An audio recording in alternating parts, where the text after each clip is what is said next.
Things are quiet now. The hustle and bustle of the day are over. You can turn your attention to the things of the day that need your undivided attention. This is Dan Perkins, and this is Dan After Dark. In addition to the Black and White Network, I appear on several other networks as guest host or contributors, and this show will bring you some of those appearances. So let's slow down, focus on the important issues. If you go to the homepage, blacksandwhites.us, you can hear my shows on this network. So sit back, take a sip of your favorite beverage, and enjoy the show. I'm Dan Perkins. 6 minutes after the top of the hour, Bill Martinez here. Good to have you with us. For more information on the show, BillMartinezShow.com. In fact, all the entire library of archives of information of these interviews are right there for, just for you. Absolutely free. No purchase necessary. Download them, enjoy them at your convenience, share them with your friends and neighbors. And you got brilliant guests here that, we're outside of the realm. No 8-second sound bites here. We want to get into the depth of the matter. And this next issue that we want to talk about, I got to tell you, we go into it with a high level of sensitivity because we're talking grief here. And it's not to say one grief is more than the other. Grief is grief. And right now, there's a lot of focus on, our children who are being killed in schools. And that is a debate of one nature that's being hammered out. I will just say this at the top. I don't understand why the most important thing, the number one thing that should be done, which is a no-brainer that everybody should agree to, and that is that we got to harden schools. This idea of schools being gun-free zones and them being soft targets. I mean, when you look back over the years, I went back and was doing a deeper dive into, how long have we been experiencing school shootings? It goes back to the 1700s. You would think that, here we are all these years later, hundreds of years later, we can't figure this stuff out. And to me, the most basic thing is you harden the targets. You do not have these, these no-gun zones because, as we know, the criminals don't care about it. If anything, it's an invitation for them to say, okay, look I can go in there unimpeded, and I don't have to worry about getting shot up right away myself because they're pretty much defenseless because they're a bunch of cowards right on their face. So anyway, so you've got that part of the discussion, but the other thing that's being omitted, and Dan Perkins is with us right now. Dan is a nationally recognized policy and energy expert, author, columnist, and syndicated radio host. And he's, as I said, we're very sensitive about going into this topic because you talk about kids being shot in school, but what about our kids that are dying to overdoses? That are, it is amazing. Are you aware? Dan writes about this. He says every hour of every day, 7 days a week, on average, 12 children are killed by an overdose of an illegal drug. Okay, you heard me right. Every hour, every day, 7 days a week, on average, 12 children are killed by an overdose of an illegal drug. And what's being said? Our borders are wide open. Fentanyl is coming across pell-mell. It's just unbelievable that the breakdown of security and understanding of the priorities, much less the understanding that, one of our most important jobs as a parent is to protect our kids. Dan Perkins is with us now. Hey, Dan, how are you, buddy? I'm fine, thank you. Thanks for having me on, Bill. Hey, great to have you on. And as I said in the intro, Dan, both you and I, we go into this idea of grief, not to say that one person's grief is greater than another. Grief is grief, and we're going to deal with it. But, right now there's a lot of focus on our children being shot in schools, but we're overlooking something that, is grieving a larger number of families across the country, and that is our kids overdosing on illegal drugs. Absolutely correct. 107,000 last year, and every indication is that 2022 is going to be even greater. And what's scary about 2022 is that the illegal drugs with fentanyl are working their way down into the elementary schools in this country. But Bill, I want to ask you and your audience almost a rhetorical question. And that question is, how many children do you think were killed in the Chicago public schools last year? And the answer is none. But how can that be? Chicago is one of the worst cities for children because the killing rate is astronomical, and it's children who are maybe on their way to school or on their way back to home from school or on the playground after school that are shot, not intentionally, but maybe some are. The point is, what is it? The question we need to be asking is not whether we should put a limit on 18 or 21 years of age on long rifles. We should be asking the question, what are they doing in the Chicago city schools that has virtually eliminated children being killed? And the answer is real simple, 3 steps. Number one, every school in the city of Chicago, public school, has an armed guard. Number two, every school only has one set of doors in and therefore out. And third, every school is equipped with a metal detector. So you can't get the guns and knives and everything else in the school because the metal detector is there.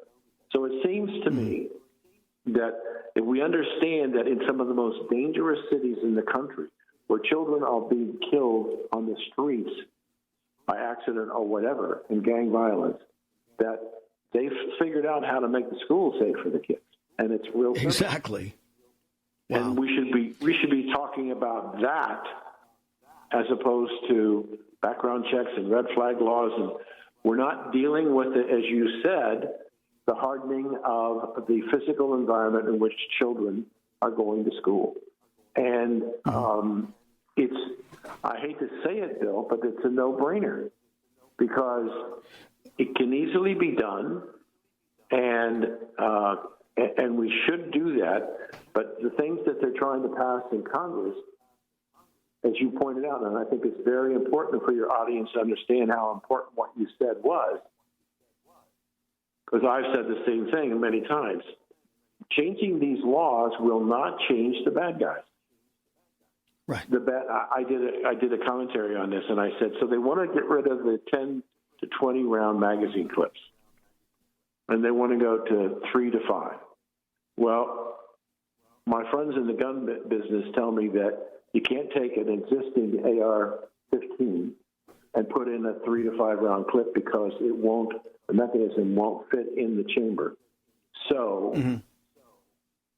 it really, by changing the magazine and the quantity, makes the existing rifles for the law-abiding citizen unusable. But think about the black market for 15, 20, 25 round magazines that'll go into an AR-15. Sure. Of course, bad guys will buy them. They always find a way. I mean, that's the deal. I mean, all these gun laws that come into place, what they do is they protect the criminal. I mean, can we not see it that way? That's who we're protecting? I mean, the very thing we want to do, we do just the opposite. Exactly. And we want to save children. And then the real tragedy is that I'm trying to get an interview with the head of the National Institute of Health doctor who's in charge of the fentanyl problem for the government. Trying to get an interview with her. But it's an enormous problem. And the reality, Bill, it's a numbers game. The more that you allow to Dan, we've got to go to break. We'll pick it up from there when we come back. More from Dan Perkins. Recently, we received news from the president that our economy had 0% inflation in the month of July. President Biden is misleading the American people on inflation. It is true that energy went down, but other important items went up, like food. Over the previous month, food was up 12% on an annualized basis for the month of July. Electricity was up 19.2% on an annualized basis in July. Just to name a few items that went up in July besides food and power, new cars and trucks, medical care, and shelter are all costing you more. Don't believe what Biden is saying to you about zero inflation. Look at your checkbook or your credit card statement. You must protect your family from the ravages of inflation. You need to find out if gold is right for you. Go to blackandwhites.us and on the homepage, click on the gold bar and get connected to our gold guru, Ira, at Advisors Metals. And ask Ira, is gold right for me?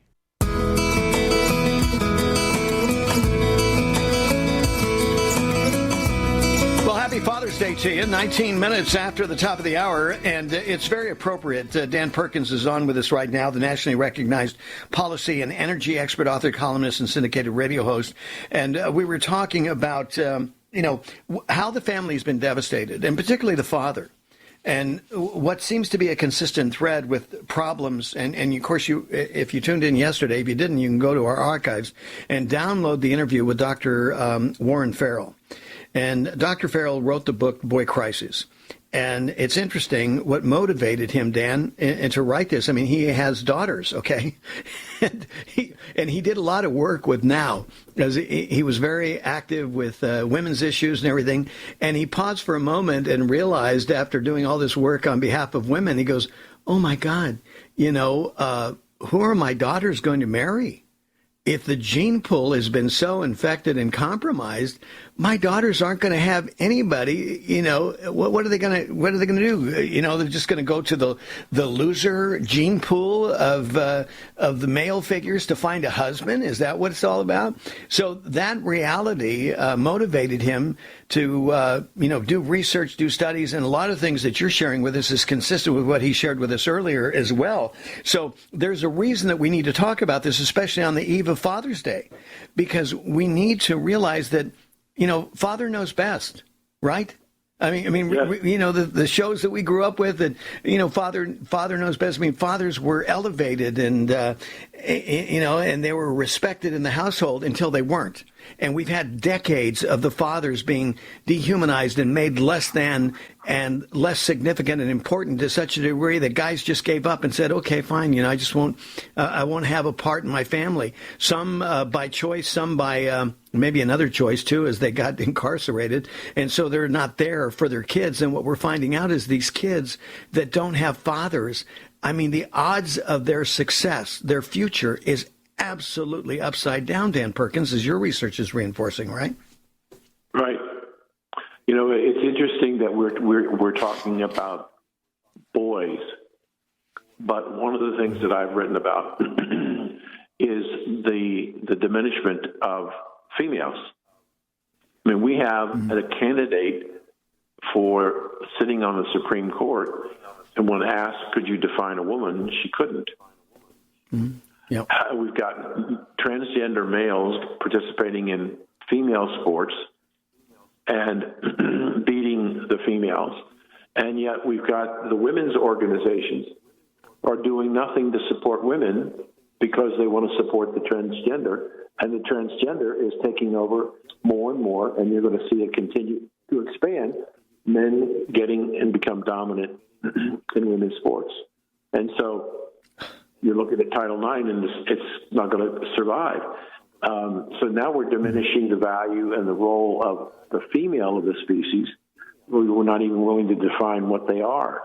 And then we have Apple, which put out an emoji a month or so ago, of two men being pregnant. And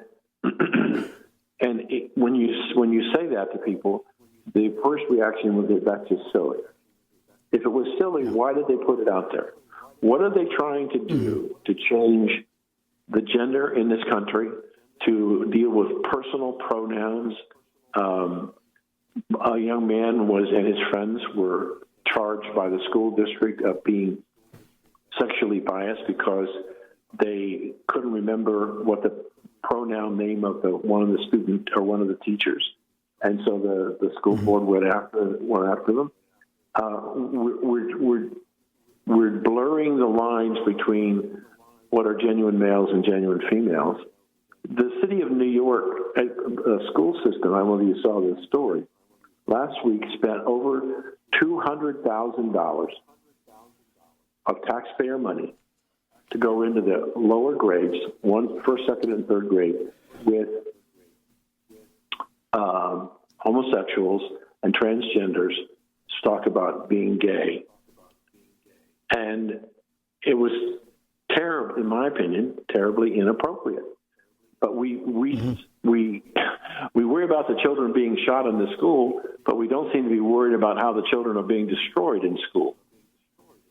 And the whole education system exploded with the pandemic, and parents began to understand what was going on in the schools, and whether it was critical race theory or gender identification, to be told that their parents were racist, and to learn to hate their parents.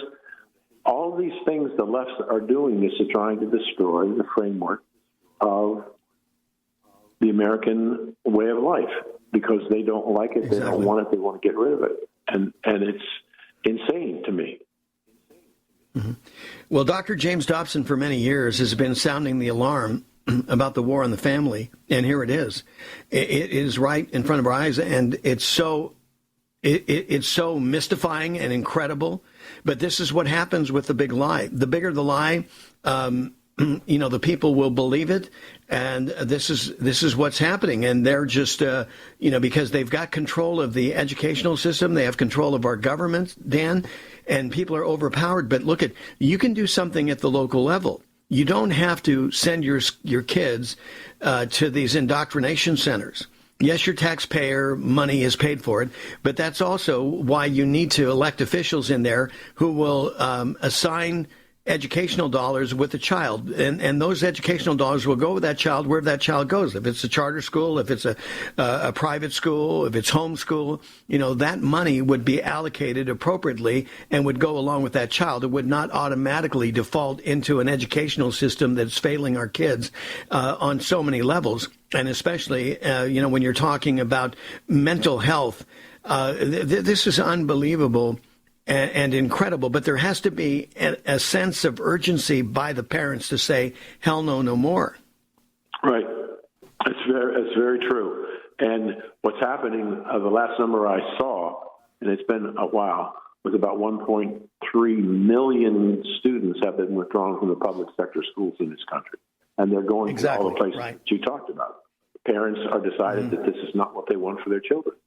And when you take a child out of school, the school loses the funding ratio for that child. So if we continue to see parents take children out of the public schools and go to alternatives, the budgets of the school systems are going to have to come down. And the teachers aren't going to like that. Well, the thing is on its face. Let's just say, just in terms of efficiency, Dan, look where we rank. I mean, what do we rank? 27th, 28th, in the world in terms of educational system for all the money that we're spending.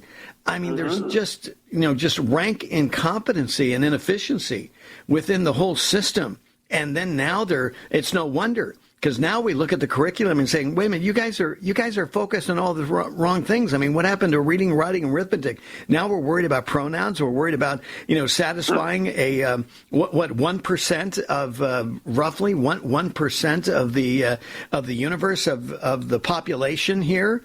And we're bending over backwards to change rules and to change understandings and confuse. I mean, it's tough enough being a kid anyway. I mean, life's confusing. It's all coming at you and you're trying to understand it. And then you say, oh, wait a minute, we got a couple more balls for you to juggle. Good luck, right? Mm-hmm. Very true. It's just amazing. And I think the left feels that America will get tired of this issue. I genuinely believe that they are not tired of it. They because more and more keeps coming out. I mean, if a teacher has a conversation with a student about transgender, they can't tell the parent unless the child gives them the right to do that, which is absurd. Exactly. And so we keep finding more and more things that have been ingrained into the school system to indoctrinate our children, as opposed to teaching them what they're supposed to be teaching them. Yeah, forget about the basics, right? Reading, writing, arithmetic, those things that will help you for tomorrow. Now, let's just go ahead and get you involved in all these social justice issues that, 10 years down the road, you'll go, and I wasted my time on what? That's like us when we were growing up. We had to spend all that time on the Cro-Magnon man and all that, right? And I go, wait a minute, I want my A back. You guys deprived me of an A because I got a wrong answer on this deal with that faux science stuff. Dan Perkins, you're awesome. Thank you, buddy. Take care. The federal government just reported that the rate of inflation for the last 12 months was 8.5%, close to a 40-year high. This is Dan Perkins with Blacks and Whites. Prices continue to rise on other commodity besides oil. I ask you, what are you going to do to protect your money and your investment? It's time for you to take a serious look at gold for your portfolio. If you've had enough empty promises and misleading statements by the Biden government, isn't it time for you to take control of your money and your future? Go to blacksandwhites.us and on the homepage, click the bar of gold to be taken directly to IRA and Advisors Metals to ask the question, is gold right for me? This is Dan Perkins.